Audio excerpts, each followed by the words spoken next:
To the Scott Polar Research Institute, Cambridge, from Mr. C.H. Hare, Udlow, Queensland. Mr. Chairman, gentlemen, I feel very honoured to be asked to send greetings to you on the occasion of the 50th anniversary of the sailing of the Terra Nova from Lyttelton for the Antarctic. I am speaking from Nambour, Queensland, near where I live in retirement on a tropical fruit farm with my married daughter and her family. When the Terra Nova called in at Melbourne on her way to New Zealand, I went on board and had the pleasure of introducing my brand new wife to Captain Scott and Edward Evans, Teddy in those days.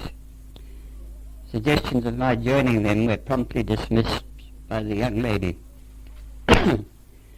I joined the Discovery in Lyttelton, New Zealand on my 21st birthday, December the 2nd, 1901, and am one of the very few survivors of that first expedition of Captain Scott. I have only been able to locate Captain M. Bowen, R.N. retired, and Mr. C.R. Ford of Auckland, New Zealand. One experience I had down south stands out. Soon after we had settled on Hut Point as our winter quarters, I went with the first sledging party in an attempt to reach Cape Crozier, round the south of Mounts Erebus and Terror. Owing to bad progress because of very soft snow, and not having ski for all the party, 9 of us were sent back under the leadership of Lieutenant Bowen. On the slopes above winter quarters we got caught in a blizzard, and in our efforts to reach the ship got separated. I slipped down a slope from the main party and was completely lost, the visibility being only a few feet. I wandered about without sense of direction and eventually became exhausted and laid down and went to sleep. When I awoke, the wind had dropped and the air was clear, and though feeling stiff and hungry, managed to find my way back to the ship. I was amazed at the fuss I caused, and could not realize that I had been lost for 2 days and slept for over 36 hours. Frank Wilde, after getting a glimpse of poor Vince sliding over a precipice into the sea, managed to bring a party of 3 back to the ship and give the alarm.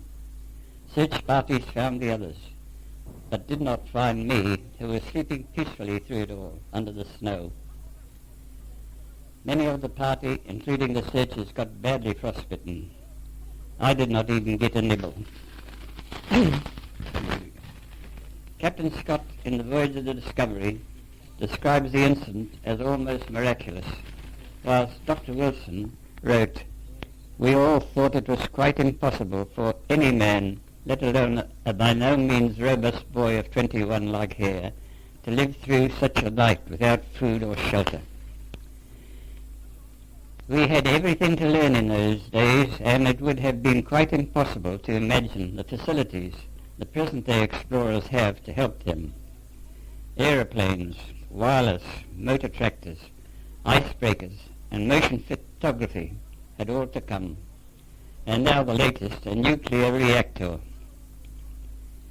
However, there always has to be a beginning, and, as was printed on the dial of ship's lock, discovery leads to discovery. I am glad to learn that the New Zealand Antarctic Society is sending down a small volunteer party this summer under Mr. L.B. Quarterman to restore the huts in McMurdo Sound. Recently, with some of my family, I was visiting Mr. R.W. Richards, who spent a terrible 2 months at our old hut, whilst with the Shackleton Ross Sea Party.